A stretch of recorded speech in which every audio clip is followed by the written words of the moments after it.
This is Harry from China, southeastern China. How are you doing? It's a rainy day. This is the wet season in spring.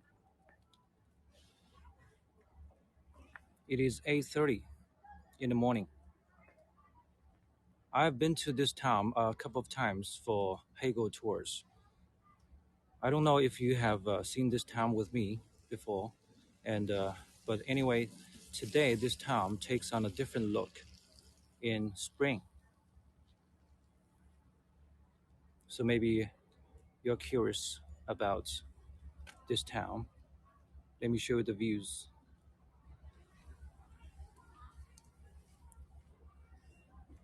I'm standing by a river. This is the main river in this area. The name of the river is Xing'an River. This is the river that runs all the way to the most metropolitan city in this area, that is Hangzhou. Hangzhou is located on the east coast. It's on the coastline of China.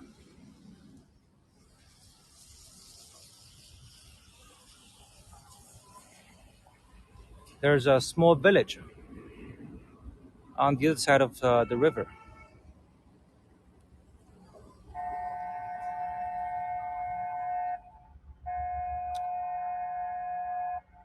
Yes, Marie, how are you? That's right, it's very calm. Oh, stand with Ukraine. Yes, that's great. Slava Ukraine.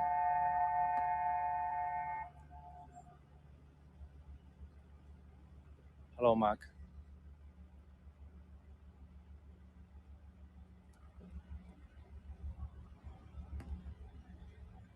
There's a tourist boat. Later you see some tourist buses around here. All right, in the next 1 hour, I'm going to show you this town. This is a riverside town. When I say town, it means it's actually the center of many villagers around here. I'm in southeastern Anhui province of southeastern China. This place is about 5 hour drive from Shanghai. 2 to 3 hour drive to Hangzhou. Probably you have only heard of these two major cities in this area. Or people who have been to this area may have also known Suzhou, Nanjing, the capital of Jiangsu province. That was also the capital of China in Republic time. Before 1949, Nanking was the capital city. Okay. It's a rainy day. It has started to rain a few days ago, and the rain is expected to last for at least another week or even longer. Actually, according to the 24 solar terms in Chinese agricultural calendar, the solar term that is called rain was actually almost 1 month ago. And today, you know what? Here, we are actually on one of the special solar terms. It is the spring equinox. It is one of the 24 solar terms here in this place of China. Spring equinox. Today is when the day and night are equally distributed.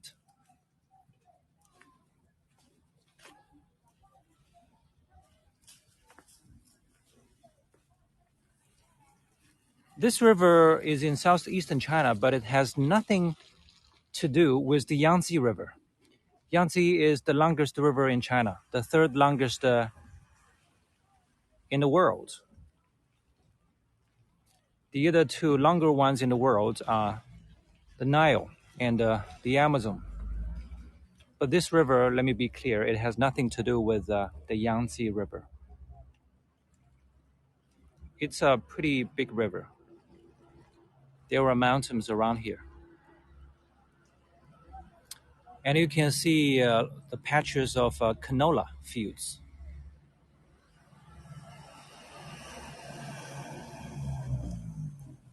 This is the prime time for canola.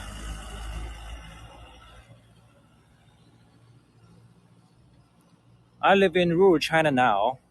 I have displayed tours in this area about nature only. But this tour is more focused on life because I'm in the town.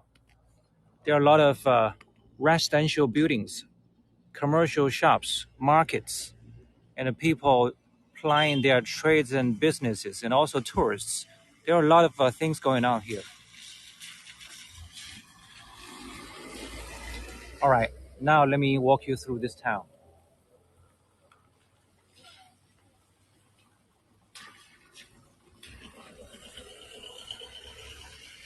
Can you please swim across the river for us? Joe. Hello, Joe. How are you? Gorgeous cherry blossoms. Hold on a minute. You know what? This is not cherry blossom. Of course, through my camera, it's hard for you to identify. Yeah, but I'm going to take a close look for you to see what kind of a plant this is, and if there is the same species in your area. I'm going to get close for you.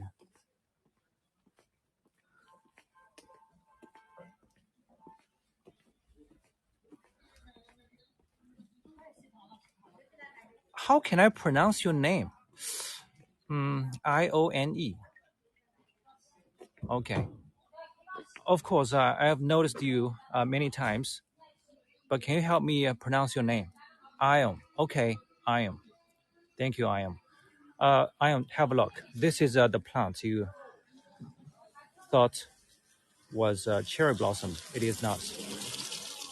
And it's not peach blossom. You can see the flower is not a peach blossom. This one is called red bud. That's right, Kathleen. This is a red bud. You can see the flowers are on a branch in a string and different small clusters. But altogether, you can see it's like a stick with strings of the purple, pink flowers. Yeah. I think the other name for this tree is Judas tree. Actually, I verified here on Bing, which is the most feasible foreign search engine in China, and I tried to verify with Judas tree. Yes, it makes sense because when I put a Judas tree in the search, and I got the pictures of that tree. So you can call that either a Judas tree or a red bud, Chinese red bud. The name Judas tree is very funny. This is a shop area for local farmers. There are tourist buses over there. Just now, there was a bus that parked here, and a group of probably Shanghai tourists hopped out of the bus, and they are now going to take the tourist boat to enjoy the river views along the Xing'an River. The farmers are selling something seasonal, and now they're selling Chinese citrus, local citrus.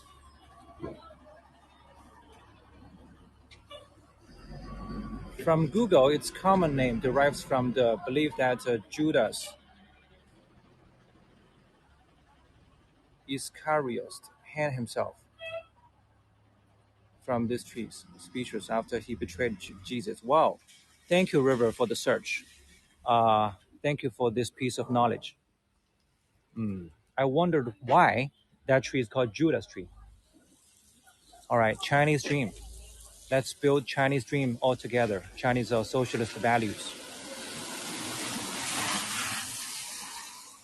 This is the place for tourists, and there's a bigger gate over there.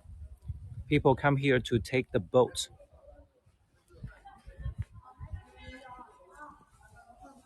Southeastern China is a rather scenic area in China because of the water resources in this area. The Yangtze River still runs through this area in general. And of course, for the villagers around here, there's this river, the Xinanjiang River that I just showed you.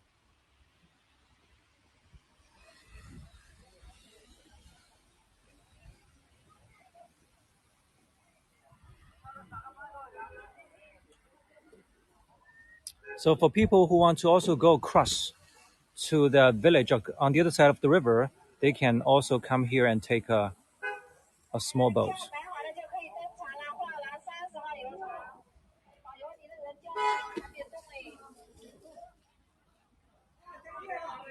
All right, and now you are seeing the main streets in this town. The name of this town is Shendu. Shen means deep. Du means going across.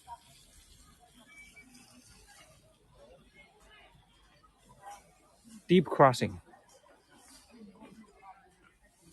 This is the main commercial streets. There are residential buildings on both sides in mostly 3 stories or 4 stories. But they are shop houses. People usually do business on the first floor, where they live upstairs. Is it legal to practice Christianity in China? You know, it's not just the black and white. When you ask if it is legal in China to practice Christianity, my answer is yes, it's legal because you will not see any written record that says it's illegal. Okay?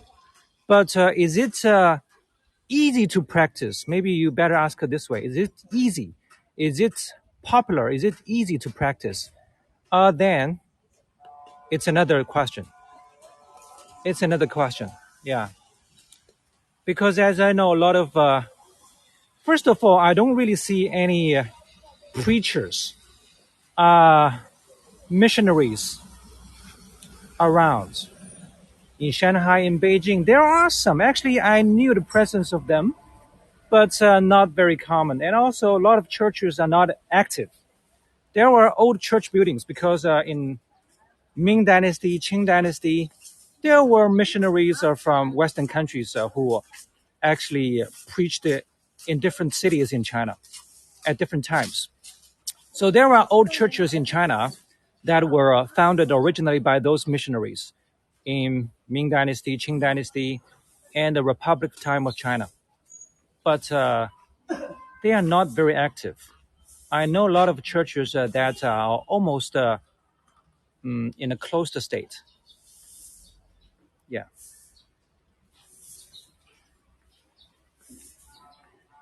All right, this is the main shopping street. This is where villagers in this area can come to if they want to buy something that they cannot find in their small village. But of course, nowadays people, they do so much online shopping. In China, Taobao, which is under Alibaba, for Chinese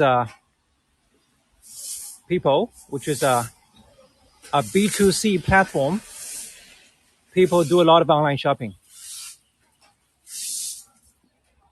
You don't have to come to this town to buy things, but let's say some villagers, they still need to come because in rural China, a lot of villagers are pretty old, and it's a higher percentage of old people in a Chinese village here.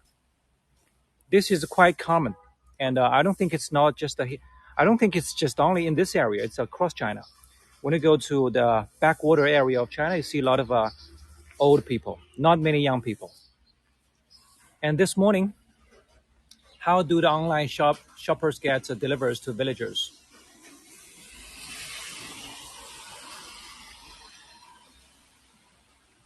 Do the Chinese practice any religions? The laws. When I say Chinese people practice Confucianism, Taoism, and Buddhism, which are very well known in the world, I can say that. But personally, I don't think they are anything similar to an orthodox religion. They are more like the ways of thinking, ways of doing things. Of course, ways of thinking in the first place. So, and it's quite different. It's quite different. And Confucianism, Taoism, and Buddhism, they have long traditions in China, but they're not quite the same as a Western religion. It's very different. And I mean, I'm talking about they are very different in nature. Of course, on the surface, they are very different. But even in nature, they are quite different. Yeah. So, but this is a long story. This is a long story. And let's have a look at the streets. Well, how do I do the online shopping? I have app on my phone, Taobao or Tmall. Tmall is the upgraded version of Taobao. I have Tmall, yes, and I purchase something on the internet, and they get delivered to a place that is maybe 15 minutes on a scooter. I live in a small village that is located on the mountain, and it's not easy for transportation.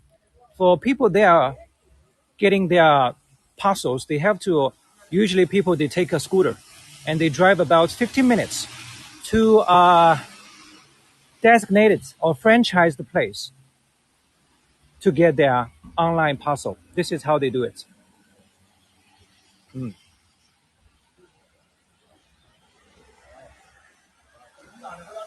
That's right. They deliver the parcels to a central place because there are many villagers and sub-villagers in one small area, and there is actually one central place where people all have to go to get their parcels. Usually, I think it takes about, on average, 5, 10, 15, 20 minutes, depending on where you live in the area to get the parcel.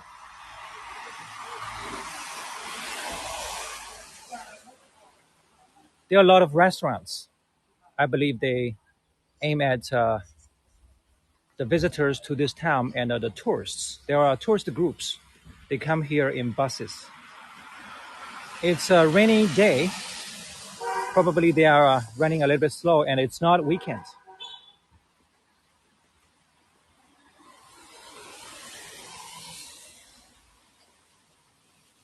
And later you are going to also see some old streets and a local market for food. And also maybe a street market. I'm not sure if the street market is quite busy one as it is rainy, but it's not heavy at all. It's light rain, just some drops.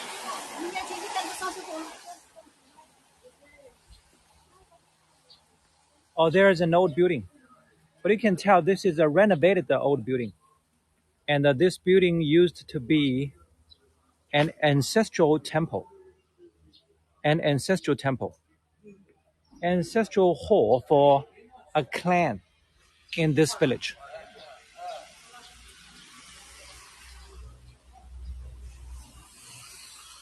Yeah, Chinese people, they live with that, especially those people who are more traditional, who actually originally came from a village, from rural China. They attach great importance to their ancestors, where their ancestors lived. A lot of overseas Chinese people, I know that they also do that a lot. They are very obsessed with the idea of coming to China to visit where their ancestors lived. This is the facade of an ancestral hall, but now it has been renovated, and it's not open to public. Qing architecture, yes. This is a typical Qing architecture, yes. And Qing is the last feudal dynasty of China.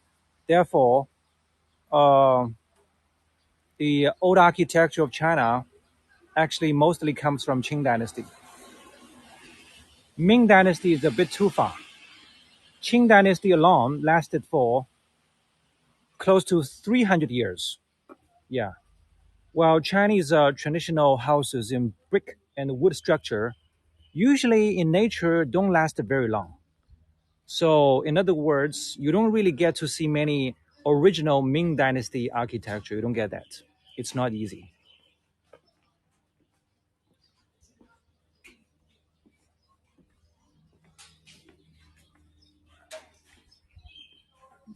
Is it a residence? This is, yeah, I'm walking on a street and there are shop houses on both sides. Yes, almost everyone has a shop in the first floor.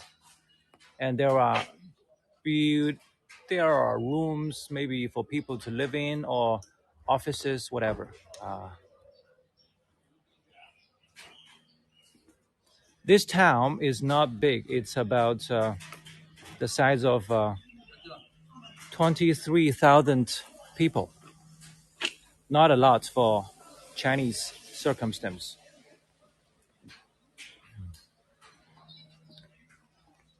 Let's walk into the alleyways, have a look. Yeah. When you go into the alleyway, you don't see shops. These are only residences, people's homes. But I know that a lot of homes here are uninhabited,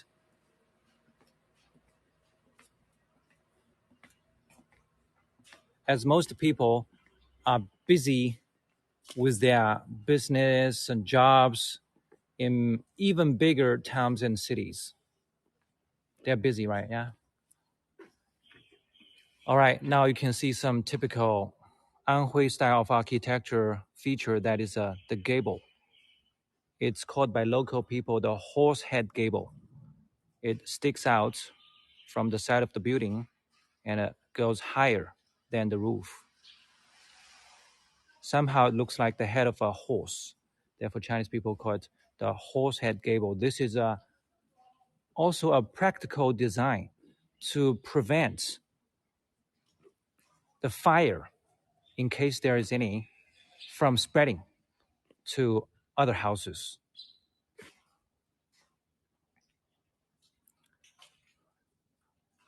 And this building looks quite archaic, but there's nothing happening here. You can tell by this sign that it is not somebody's home. It is actually run by a company as a homestay, but it hasn't opened the door for quite a long time.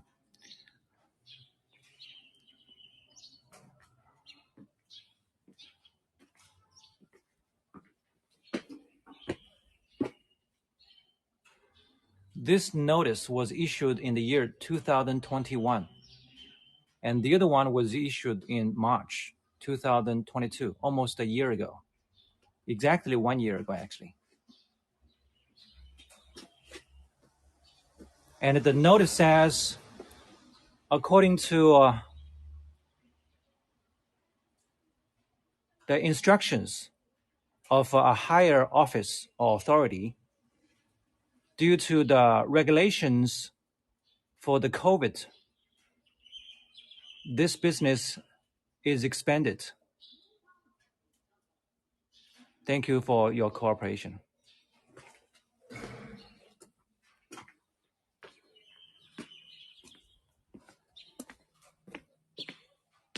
There are typical Chinese lions in a row. Maybe you want to have a picture here. Yeah, and there's the Chinese lions with a more Western style mailbox in juxtaposition.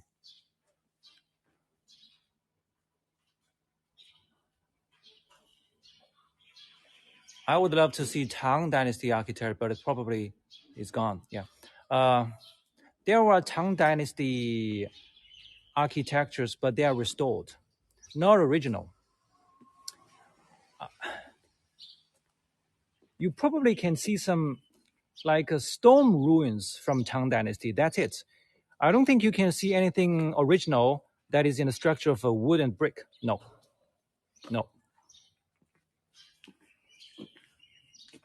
And also, you have to take that into consideration. That is, across Chinese history, there were a lot of peasants' rebellions, a lot of upheavals. It was very hard for those buildings to survive one upheaval after another. And even just the more recent Cultural Revolution alone, which was a great havoc, a lot of heritages got ruined. Let me walk in this alley, and there is an old street with some businesses maybe going on.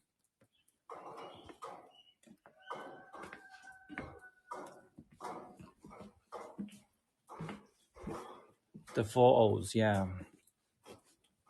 Get rid of the four O's. Quite terrible.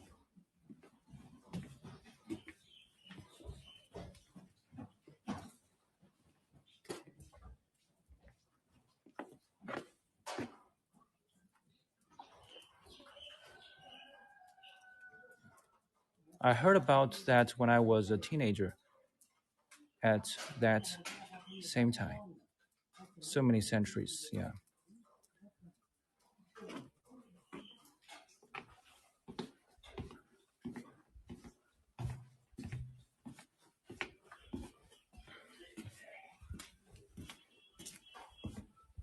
Yes, I am.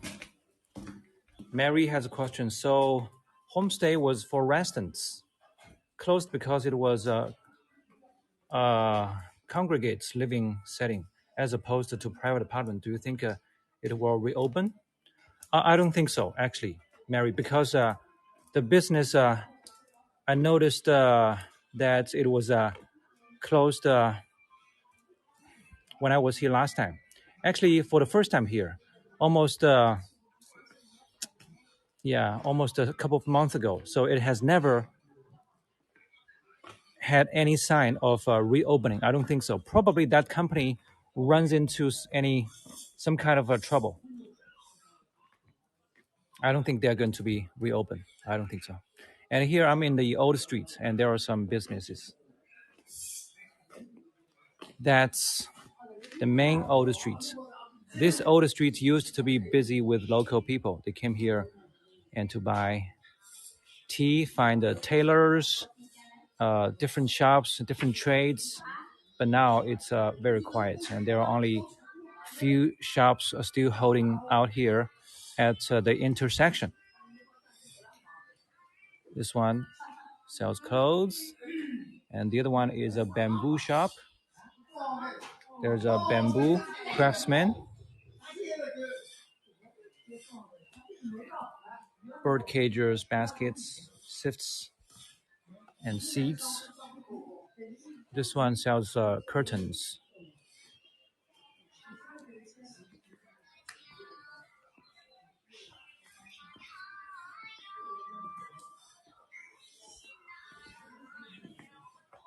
Hey, 老板娘你好。今天过来。今天我一个人过来，我老婆出去办事了。早上我送她去杭州的。I was just now talking to this lady who runs this shop, and this is a shop selling Chinese funerary articles. A lot of things here are made of paper homes, paper cars, washing machines, cell phones, all made of paper. People burn in a ceremony those articles in wish for their deceased one to consume and enjoy in the other world. This is the idea. And this is a shop selling miscellaneous products, daily items.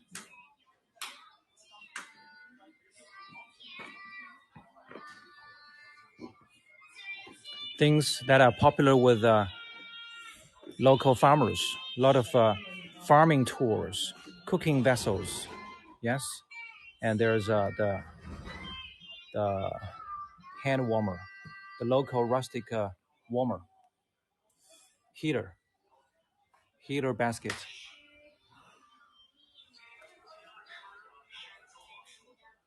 Where do you burn the items?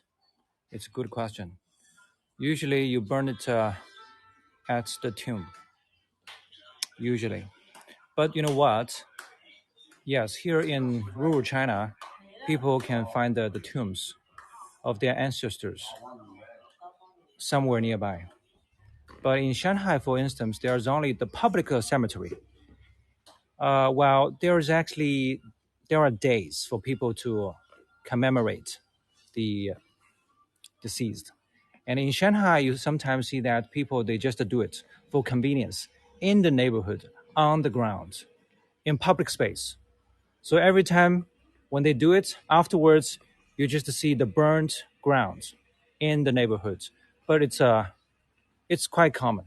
It's quite common. Of course, it depends also on where you are and the regulations of the neighborhood. Some neighborhoods are more effective. Therefore, people, they don't do it because of maybe the rules, the execution of the rules, or maybe just because of the location. People have more money, they have relatively higher awareness. But sometimes in a lot of residential local neighborhoods, you just see people do it on the ground. And you see a lot of burnt prints on the ground. This is just what it is. And here is a shop for people to buy mantou, steamed buns, rice cakes.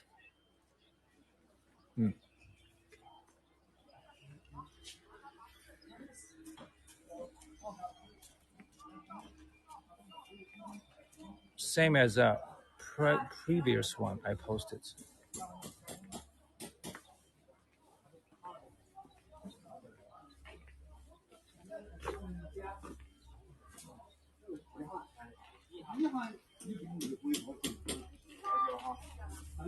Actually, last time I bought a ton here for the traditional Adobe stove, a ton. And it was actually cheaper here. And the quality of the product was even better here in this shop. So online shopping is not always good and not always good for any products.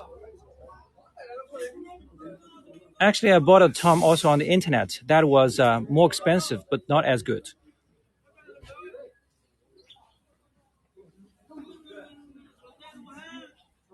Why do they burn these objects in paper?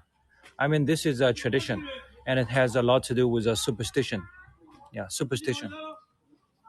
So Confucianism, Taoism, and Buddhism, there are a lot of things out of these three, ideologies that are quite superstition related or traditional, are very traditional. Sometimes, the word tradition is not always good. It's not always good. When we see traditions today, usually they have been adapted according to the modern standards or circumstances. Yeah, it's always an adaptation of the tradition. But if you get to the original tradition back maybe 100 or 200 years ago, you would be flag bastards, and you just don't want any of it, to be honest. So this is what I think. And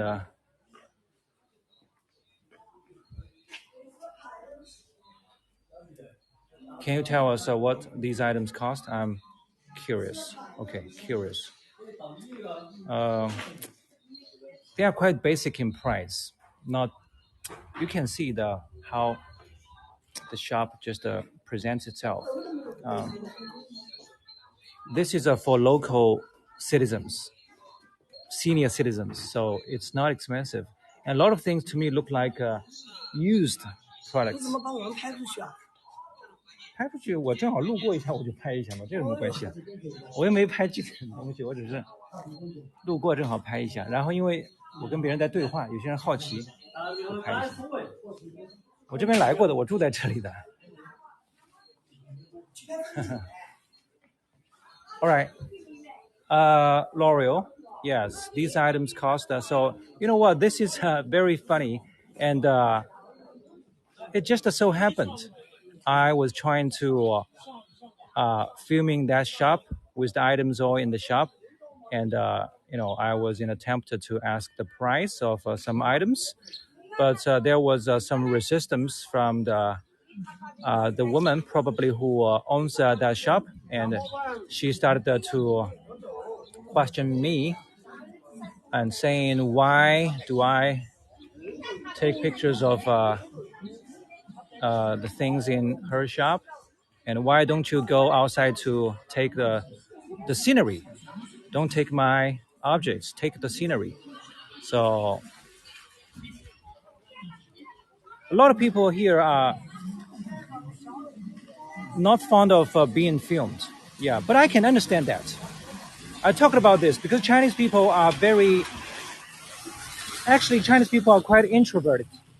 They like to hide, and they like to hide their emotions. They don't like to expose their emotions. I mean, this is also how I have grown up with, and I know that it's okay.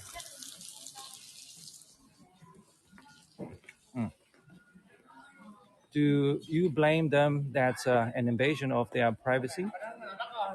No. Uh, I mean, I understand that. Yeah, I ran into more serious conditions. Once I filmed in other bigger, old streets in a bigger city, and that was actually a shop selling cotton. And before I actually stepped into the shop, but I do admit that at that moment I was filming towards that shop. Before I put my step into the shop, the lady who owned the shop was as nutty as a fruitcake. I really raised the game, and you can't imagine what it happened to me. So that was the most awkward moment of any of my tours so far. All right, let's keep walking. And later I'm going to show you a market. Market has more space, it's better. And there are a lot of shops, a lot of vendors in the market.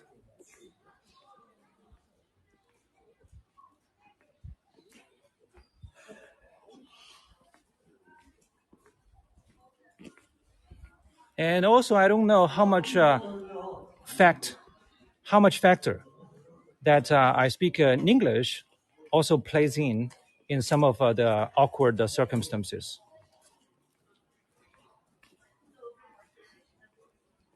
There have been a lot of debates in China in the past 3 years, also quite also recently around the two meetings about whether English should be deprived of the status of a main subject in school. Yeah, so.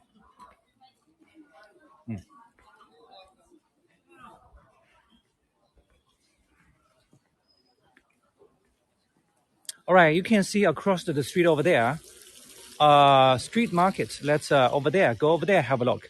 and I used to film the people over there and didn't have any problem. So this time, I believe if they're the same people, I should be fine.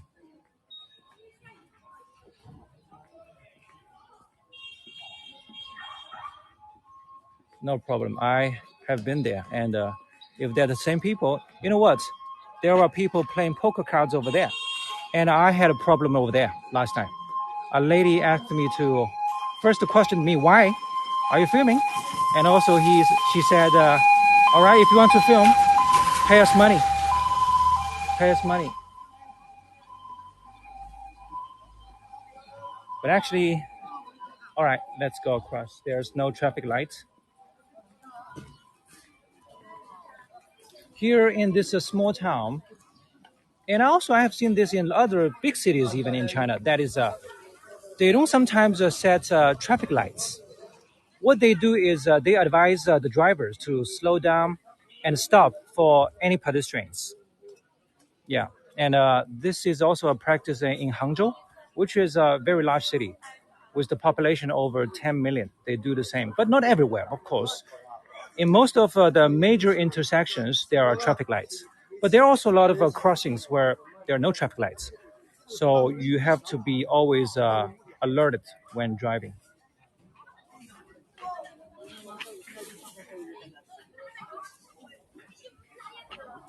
Did you have to get any special permission to film broadcast from China? I am a Chinese person. I'm filming here, just like many other Chinese live streamers probably are doing across China. So in that sense, it's not a problem. But of course, uh, it's a quite complicated topic. I mean, it's hard to put it just in few sentences. It's very subtle. Uh, and I would say that if you are a foreigner living in China and doing the filming, usually it will be okay. But the language is a big problem, and cultural barrier is something you cannot really overcome. I mean, it's not just the language itself, the content of what people just say. It's more about just how people's words views are so different.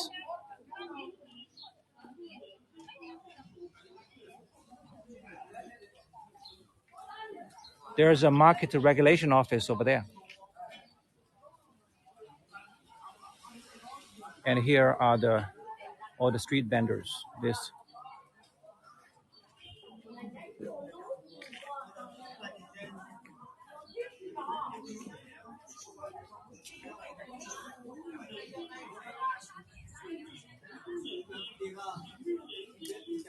and the laws, yes, if you are a foreigner, if you're a visitor with maybe some special backgrounds, you may get tagged a lot with people, and a lot of people are very curious, and they just keep looking, gazing at you all the time as a foreigner. For me, who speaks Chinese, or who speaks English on the way, as a Chinese, I kind of sometimes get the same treatment. A lot of people are just gazing at me. Maybe it's a little better in Shanghai, but here it's very true. All right, there are fresh vegetables. These are local farmers. They just come here to sell. And but I believe this is an authorized place for them to do business, since there's the regulation office right there.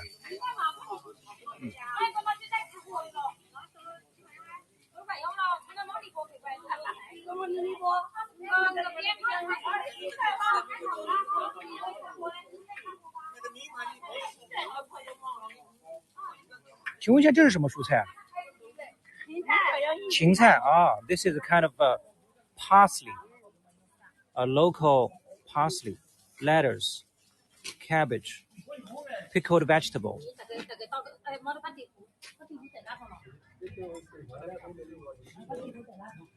spinach.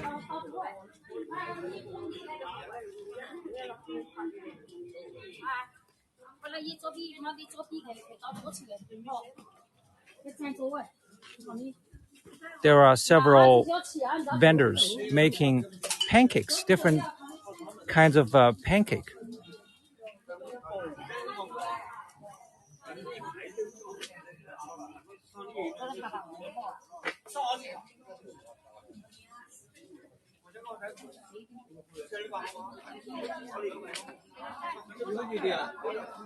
Water chestnuts. Last time we bought some water chestnut from this man. A few months ago, actually. Sugar cane. How many years have there been signs in English? Hmm. China became more open to the outside world after the Cultural Revolution again. And I would say a lot of Western influence came in probably in 1980s as the very beginning. Well, more and more in 1990s, and and to the degree of just being very common after 2000s.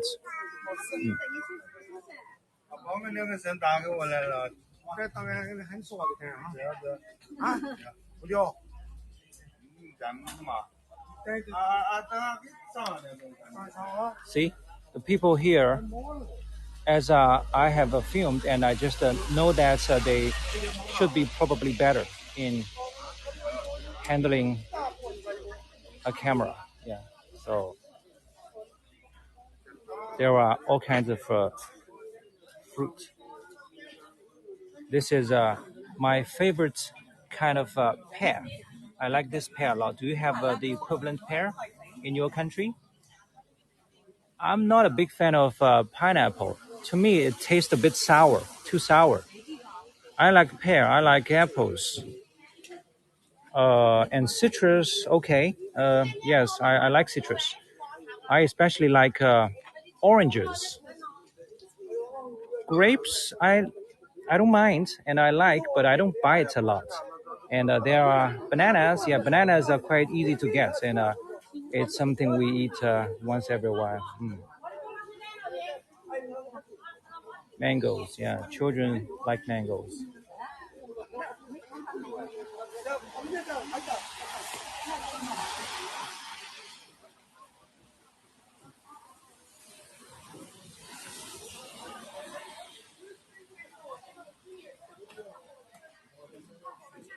This is a supermarket.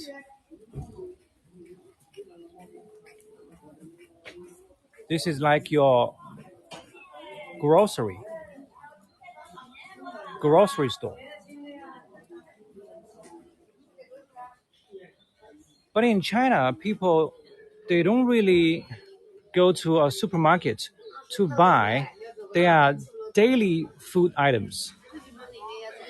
They prefer to go to a wet market or fresh food market to buy the daily food items. And I'm going to show you a fresh food market in a minute.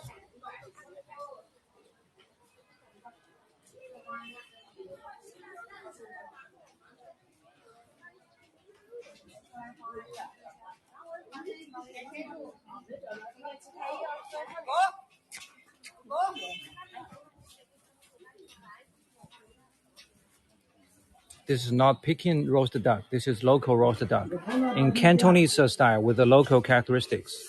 And this is a delicatism. I think a delicatism here in this small town, I'm sure it's not as popular as it is in a big city. Like Hangzhou and Shanghai, people prefer food in a delicatism because it's so convenient and there are seasons, a lot of options, very popular in big city. Here in rural China, most people they live a frugal life. It's not as popular, but of course they have their customers, and you can see a lot of animal parts in delicatessen like uh, duck neck, duck bills, heads, sausages, chicken wings, feet, and here is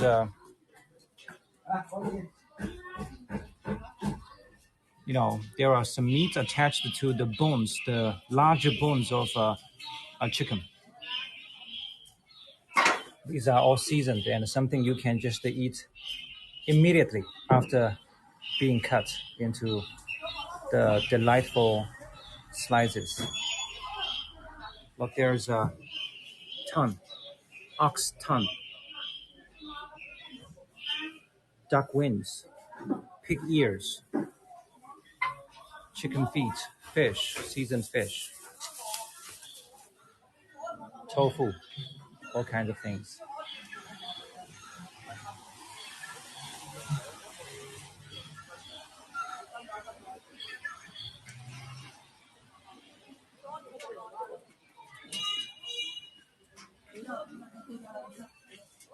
Thank you, Mindy.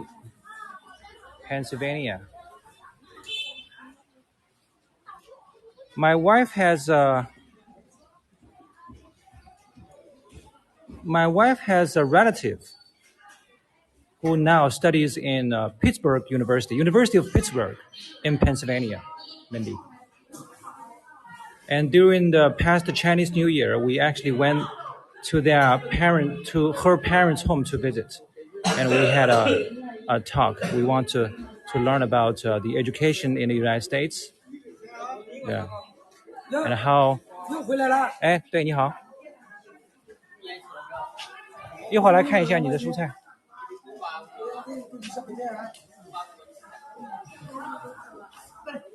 生意怎么样？生意忙忙碌碌，今天管理什么处？啊，一会儿来买点，等我拍好。I saw sliced pig ears in the store I was shopping at.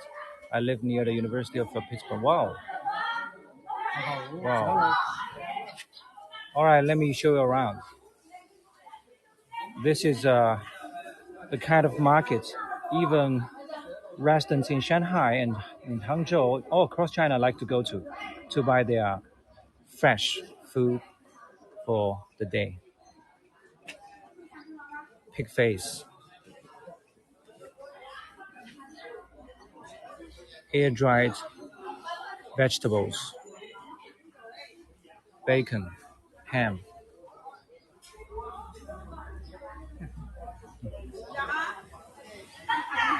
Thank you, Ayam.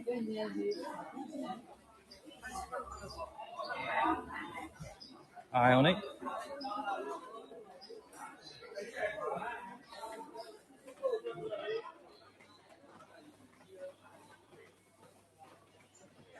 Wow, this looks to me like the lead-in to the Chinese New Year. Usually, when Chinese New Year approaches, you just to see a lot of this kind of food and bacon hang in a food market. So, but of course, this is not. This is the aftermath of the Chinese New Year. 这些都是这个腌的是吧？腌肉，我以为是过春节了呢，因为我感觉好像春节的时候，对吧？更多的时候看到菜场里的腌肉，现在也很多吗？对呀，冬至的时候腌的。冬至的时候腌的。哦。冬至腌的肉要香一点的。肉要香一点，这都是冬至开始腌的。The lady told me that the meat here started to be cured after 冬至 which is the winter solstice in China, and quite a long time ago. So 已经几个月了，已经好几个月了。去年冬季。对啊，已经好几个月了。对呀，我腌的腌40天了，那40天又腌不起来的。She said it took 40 days for the meat to be cured successfully. 40 days. 好，谢谢啊。Yeah, cured in salt.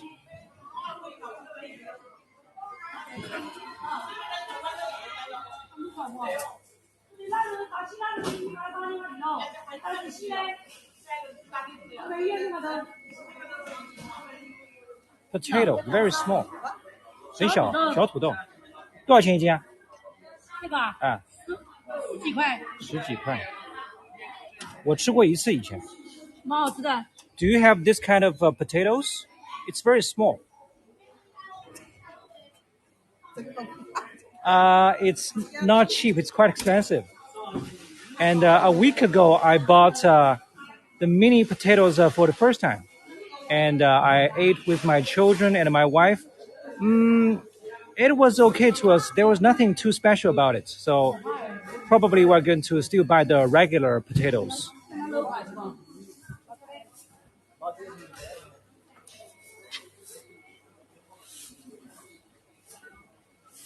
Let me buy some fish here.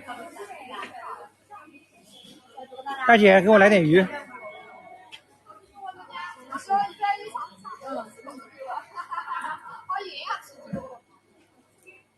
Good for popping into oven to roast. Okay.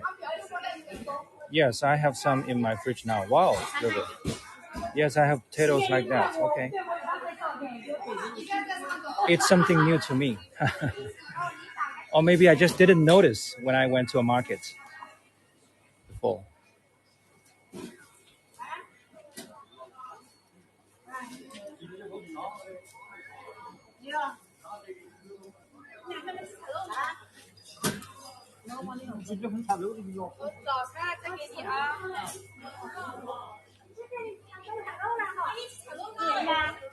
大姐，给我弄条鲈鱼，然后再弄条扁鱼。扁鱼还有一条的。扁鱼还有一条是吧？可以帮我杀一下。虾有吧？只有河虾了。只有河虾了，基围虾没了。啊。I want to buy some fish and put them in the fridge, and also some shrimps today. There are usually two kinds of shrimps available, but the lady told me that the regular large shrimps are not available today. There's only this river shrimps. River shrimps are much smaller. So let me buy some river shrimps. 给我买点河虾吧。扁鱼就一条了。14块钱啊，好。再来条鲈鱼，对，帮我都杀一下。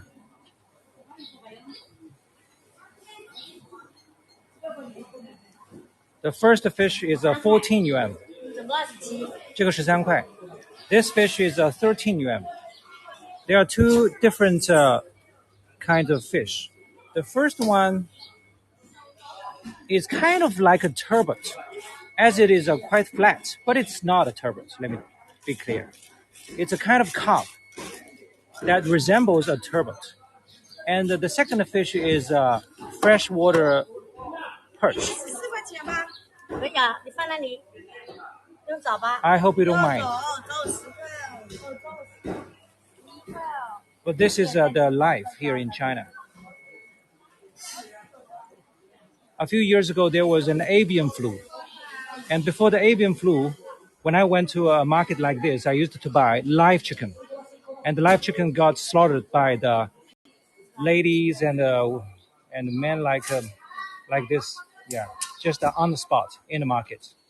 But since the avian flu regulations, I haven't been able to do that. Usually I just buy from maybe a grocery or frozen pieces in this market.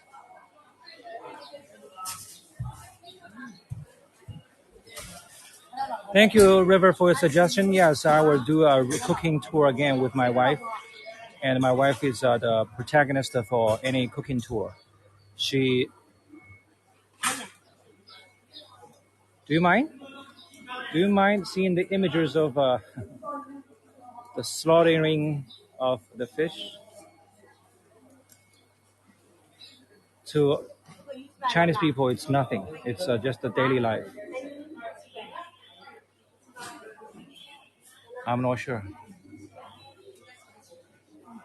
I know it's that way. I'm just oversensitive.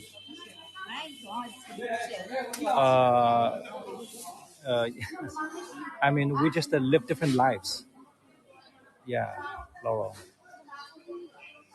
People can accept what they have been exposed to.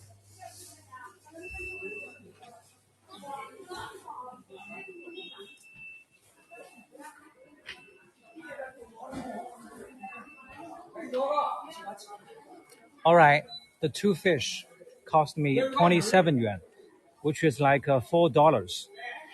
$4 to two fish, and I'm going to also buy some shrimps. The river shrimps, they don't have the larger farmed shrimps. They only have today the river shrimps. Let me buy some. The river shrimps are much more expensive. 再给我称点河虾，大姐。Thank you, everyone. 我来看一下，你称好了。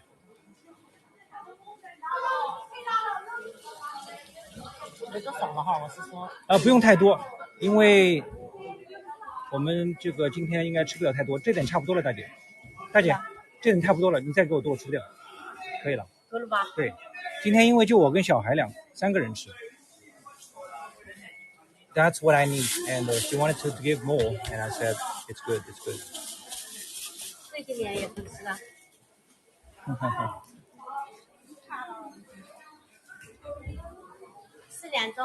4两重，好，20块是吧？20 yuan for this amount of shrimps. So I'm going to pay altogether 47 yuan for one portion of shrimps, river shrimps, and 2 fish.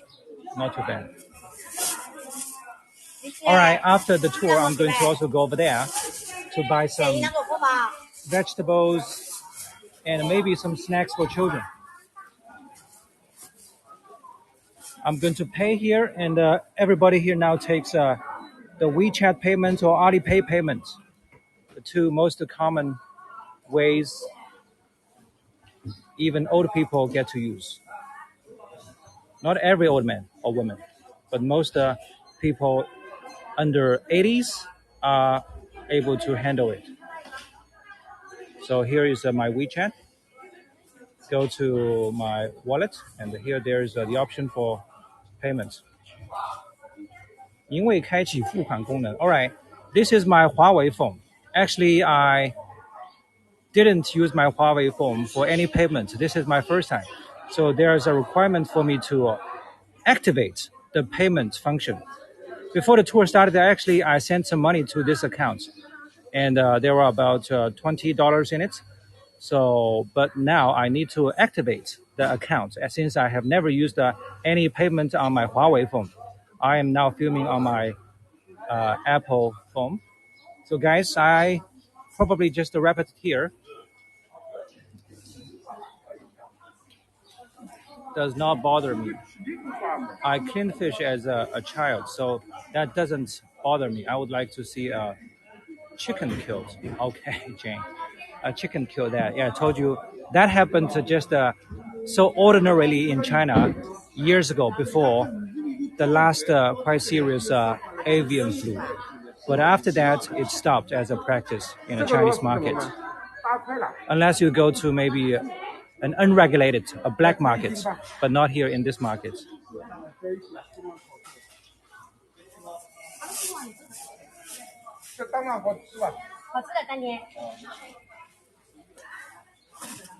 Okay, everyone, thanks for watching. And now this man is buying some snails. I used to enjoy snails like this when I lived in Shanghai, under my Shanghai family's influence. I'm talking about because later when I was a teenager, my parents joined my life for years, and during those years, under their influence, I ate snails just like Shanghainese do today. But I haven't done it for a while because my wife is not a fan of this kind of food. So I haven't eaten snails for quite a while, and I'm ready to give it up. Yeah. Okay, guys. Thank you, everyone, for your company and for your questions, for your curiosity, and for your interest about China. So I'm going to wrap up for this Riverside town tour, and I have another tour tomorrow. I'm going to talk with a local homestay owner to see how the couple run their homestay in the village where I live. Okay? So thank you, everyone. I will see you next time. Take good care. Bye for now.